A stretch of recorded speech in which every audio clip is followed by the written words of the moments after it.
They told you the Western alliance was unbreakable.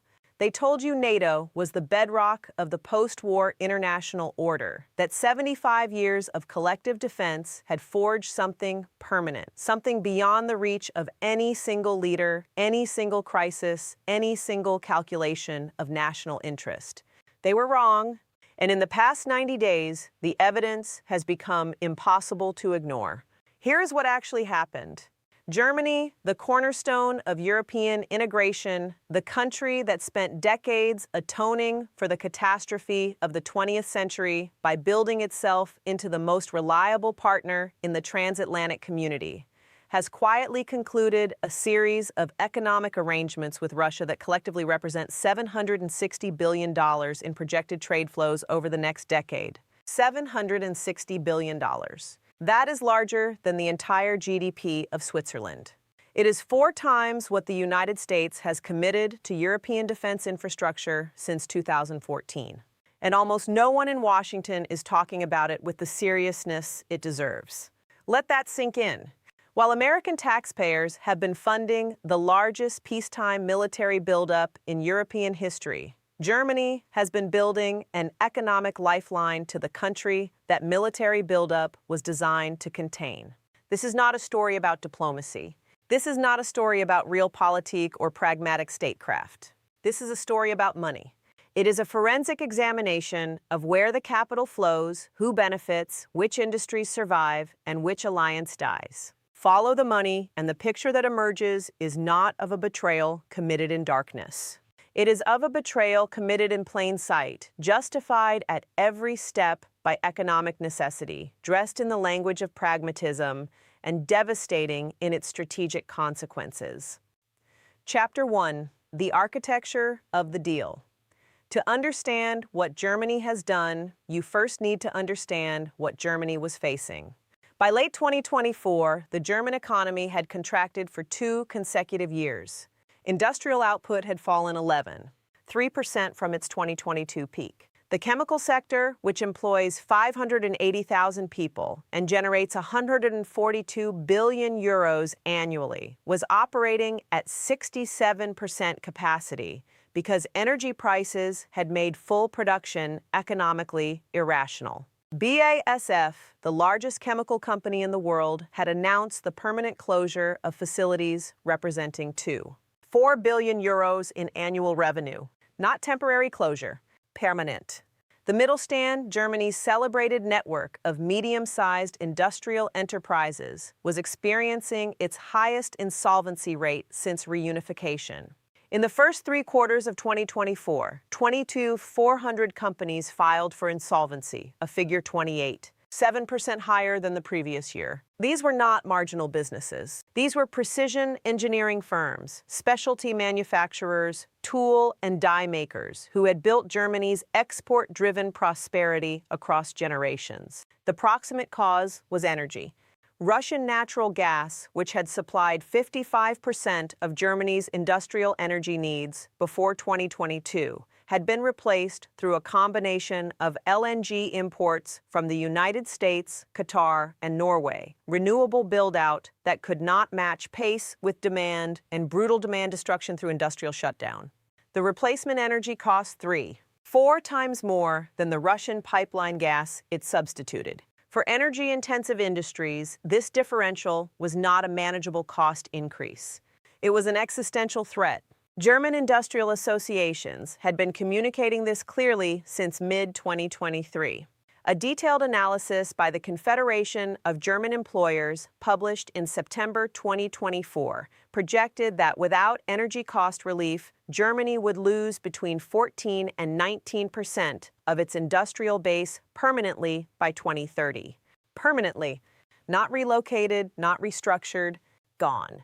That projection translated to between 680,000 and 940,000 industrial jobs in a country of 84 million people. This is the economic reality that produced what followed. Chapter 2, How $760 billion works. The arrangement Germany has reached with Russia is not a single treaty or an announced partnership. It is a constellation of bilateral economic agreements, third-party intermediary structures, and carefully constructed legal architectures that collectively achieve what a direct energy deal could not accomplish politically. The first layer involves energy. Germany has not resumed direct pipeline imports from Russia through the damaged Nord Stream infrastructure. That would be politically impossible. Instead, a series of arrangements routed through Turkish, Hungarian, and Austrian intermediaries has created effective gas flows that track closely to pre-2022 volumes. The mechanism works as follows. Russian gas enters Turkey through Turkstream at a contracted price of $312 per 1,000 cubic meters. Turkish state energy company BOTAŞ then resells this gas to European buyers, including German industrial purchasers, at $418 per 1,000 cubic meters, capturing a 34% margin while providing political deniability for all parties. Germany is not buying Russian gas. Germany is buying Turkish gas that is physically, molecularly, chemically identical to Russian gas. This arrangement currently supplies an estimated 18 to 22 billion cubic meters annually to German industry, representing approximately 31% of pre-war Russian gas volumes. The financial flows involve total approximately $2 billion annually at current prices. Over the projected 10-year framework, accounting for price escalation and volume increases as industrial capacity rebounds, this single mechanism accounts for $127 billion of the $760 billion total. The second layer is more ambitious and more strategically consequential. German industrial capital, specifically the large industrial conglomerates that have the political connections to navigate sanctions compliance risk, has begun systematic investment in Russian industrial modernization through a set of structures that would have been unthinkable 2 years ago. The mechanism involves establishing joint ventures in third countries, primarily Kazakhstan, UAE, and Serbia, through which German technical expertise, German engineering systems, and German capital enters Russian industrial development without technically violating existing sanctions frameworks. Siemens Energy, which officially exited Russia in 2022, has subsidiaries in Kazakhstan that have concluded service agreements with Russian energy infrastructure operators valued at €8 billion through 2031. ThyssenKrupp has established a materials technology partnership in UAE with a Russian state holding company that covers steel processing technology valued at €3 billion. These are not secrets hidden in corporate filings. They are disclosed in the language of corporate compliance as legitimate third country commercial activities. But follow the capital, trace the technology transfer, map the beneficial ownership, and the destination becomes clear. The third layer involves German political positioning within the European Union on Russia sanctions architecture. Germany has consistently, in internal EU deliberations, opposed the most aggressive proposed sanctions packages. It successfully blocked a proposed prohibition on Russian diamonds transiting EU territory. It delayed for 7 months the implementation of price caps on Russian refined petroleum products. It has argued against financial sector measures that would have imposed compliance costs on German banks with Russian exposure. Each of these positions, presented as technical concerns about implementation feasibility, has a financial consequence. The Peterson Institute for International Economics estimated in its 2024 sanctions effectiveness review that German blocking of more comprehensive measures preserved approximately $340 billion in Russian export revenue over a 2-year period that would otherwise have been foreclosed. Chapter 3: What Washington Actually Knows. The United States intelligence community is not operating in ignorance of these arrangements. According to reporting in the Financial Times based on European diplomatic sources, the State Department presented German Chancellor Friedrich Merz with a detailed intelligence assessment in February 2025 that specifically documented the intermediary energy routing structures and the third country industrial investment vehicles. The German response, delivered through diplomatic channels, acknowledged the accuracy of the assessment and argued that the structures in question did not violate existing sanctions frameworks. This is technically correct. The sanctions frameworks contain gaps large enough to route $127 billion of annual energy flows through, and those gaps were not accidents. They were the product of negotiation, of German insistence in 2022 that any sanctions architecture preserve sufficient flexibility for energy transition management. Germany wrote the escape clauses into the sanctions it publicly supported. The American calculation has been to tolerate this arrangement because the alternative is worse. A German economy in genuine collapse, with unemployment approaching double digits and industrial insolvency spreading, would produce a political environment in Germany that made the current situation look manageable. The far-right Alternative for Germany party has consistently polled between 20 and 24% nationally. In the former East German states, those numbers reach 34%. An economic catastrophe would not stabilize German democracy. It would accelerate the political dynamic that makes Germany's current arrangements with Russia look like the least bad option available. But toleration is not the same as strategic acceptance. And what has been tolerated is accelerating in ways that are beginning to change the fundamental architecture of European security. Think about what this means. The United States has spent approximately $47 billion in military assistance to Ukraine since 2022. Germany has simultaneously been constructing economic arrangements that sustain the Russian economic system those military expenditures were designed to pressure.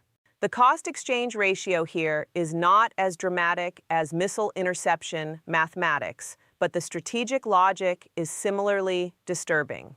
American military investment is being partially offset by German economic arrangements that preserve the resource base of the adversary that investment is targeting.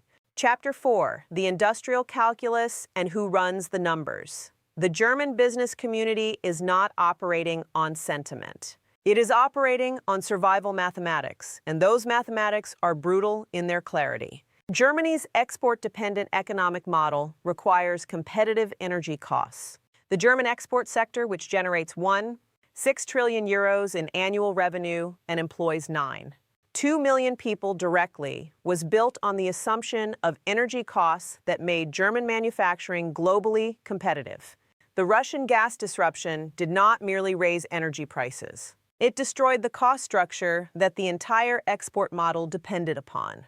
BASF Chief Executive Markus Kamieth stated explicitly in the company's 2024 annual report that the company's European operations face a structural competitiveness deficit of between 15 and 20% relative to North American and Asian competitors that is entirely attributable to energy cost differentials. BASF's European workforce is 75,000 people. The company has already shifted 8 billion euros in planned capital investment from European to North American facilities. Without energy cost relief, the trajectory continues. The German Employers Association calculates that every percentage point increase in industrial energy costs above the European average costs the German industrial sector approximately 7 billion euros annually in export competitiveness.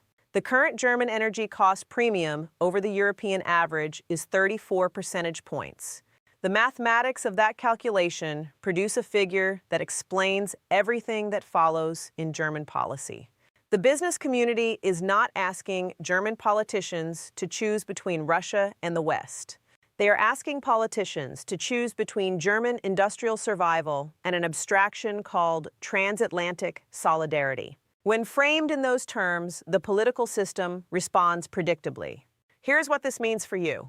The economic arrangement Germany has constructed with Russia has consequences that extend far beyond European security architecture.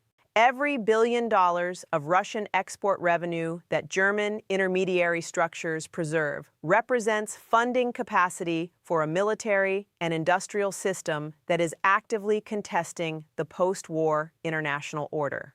And that contest is not geographically contained. Chapter 5, the structural shift. No one is naming what Germany has done is not unprecedented in the history of alliances.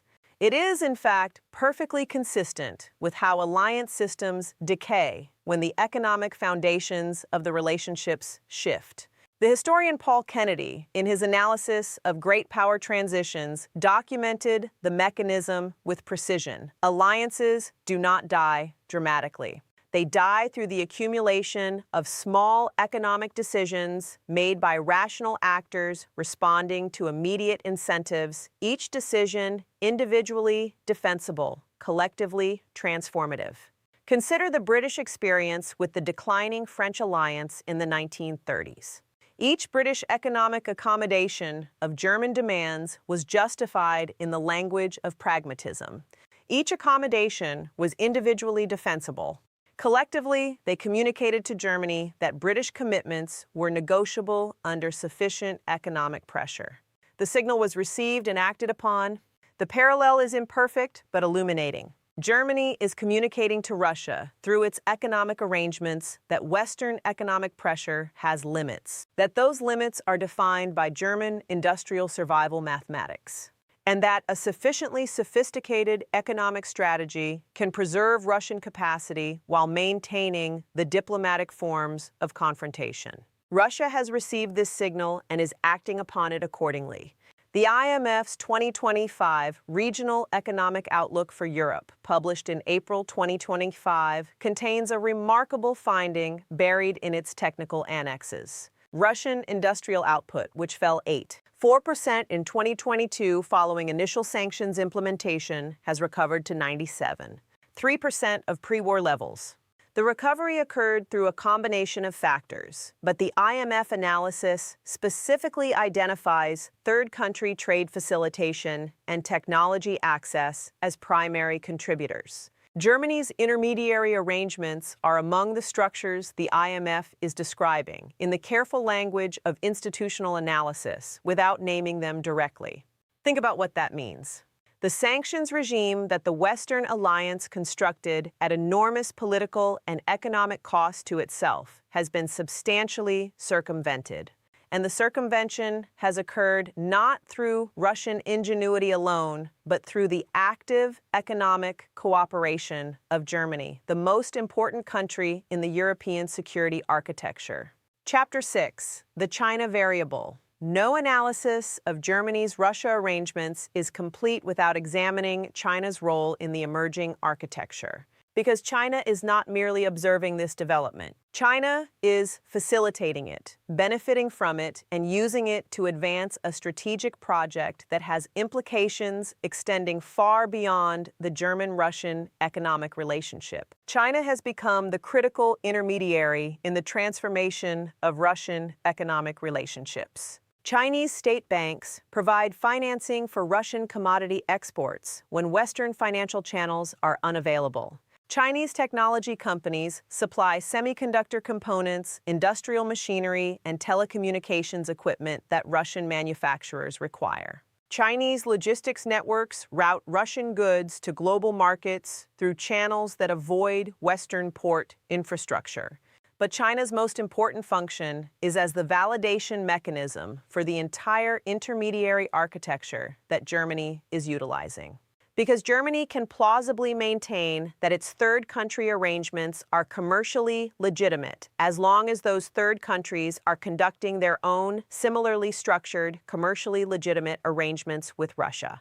Kazakhstan, UAE, Turkey, and Serbia are all conducting extensive economic relationships with Russia that parallel and legitimize German arrangements. And each of those countries is conducting parallel economic relationships with China. The architecture that has emerged is elegant in its strategic design.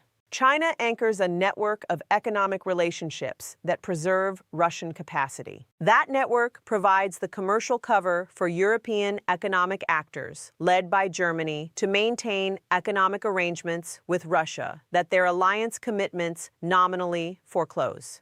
And Russia's preserved economic capacity translates into sustained military and geopolitical pressure on the Western alliance system. China does not need to destroy the Western alliance. It simply needs to build and sustain the economic architecture that causes the alliance to destroy itself through the accumulated weight of individually rational decisions made by its members.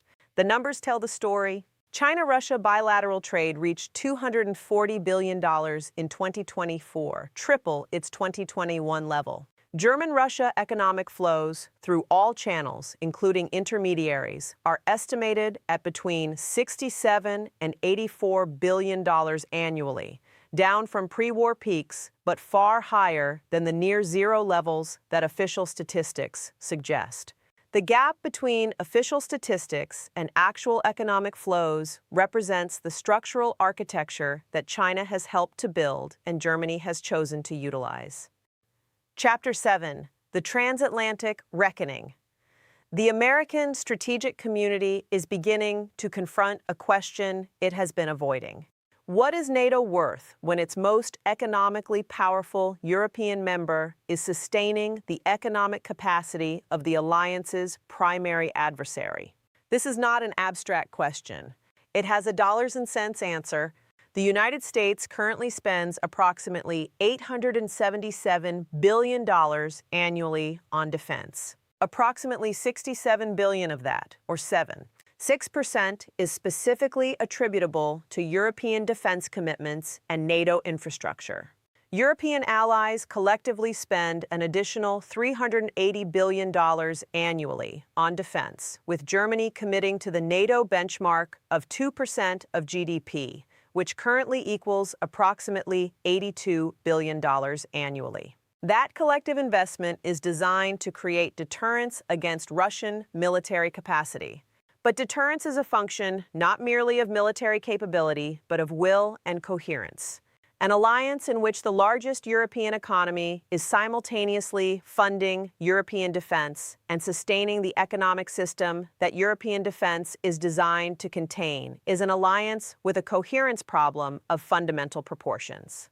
The Congressional Budget Office released a classified assessment in March 2025, portions of which have been described in congressional testimony that modeled 3 scenarios for European security architecture over the following decade. The scenario labeled German Economic Accommodation continues projected a 34 to 47% reduction in effective NATO deterrence value against Russia by 2033. Even with maintained defense spending levels, because economic accommodation reduces the political will to convert military capability into action when required. That assessment has not produced a strategic response commensurate with its implications. The Biden and Trump administrations have both prioritized maintaining surface alliance cohesion over confronting the structural contradiction that Germany's economic arrangements represent. The result is an alliance that maintains its institutional forms while its strategic substance erodes. Here is the hardest part of this analysis. Germany is not wrong about its economic constraints. The German industrial economy faces genuine existential pressure from energy costs. The political consequences of German industrial collapse would be destabilizing in ways that extend far beyond Germany's borders. The accommodation of Russian energy through whatever intermediary structure is economically rational from Germany's perspective in ways that are difficult to argue against on purely economic terms. The problem is that economic rationality and strategic rationality are not the same calculation. And an alliance that allows its members to optimize for economic rationality at the expense of strategic coherence is an alliance that is consuming its own foundations. The $760 billion question is whether Washington will find the strategic clarity and political will to confront that contradiction before the damage becomes irreversible. Based on the trajectory of the past 3 years, the answer is not reassuring. Chapter 8. What comes next? The trajectory of German-Russian economic arrangements points in one direction: deeper integration, more sophisticated intermediary structures, and greater divergence between official German policy and actual German economic behavior. The economic incentives are too powerful, the political constraints are too binding, and the intermediary architecture is too well established to reverse without a structural shock that neither Berlin nor Washington appears willing to generate. The most likely near-term development is an expansion of the third country investment structures. German industrial capital that has tentatively entered Russian industrial development through Kazakhstan and UAE intermediaries will deepen those arrangements as compliance risk assessments become more sophisticated and the economic returns become clearer. The total capital involved is likely to double from current levels within 18 to 24 months.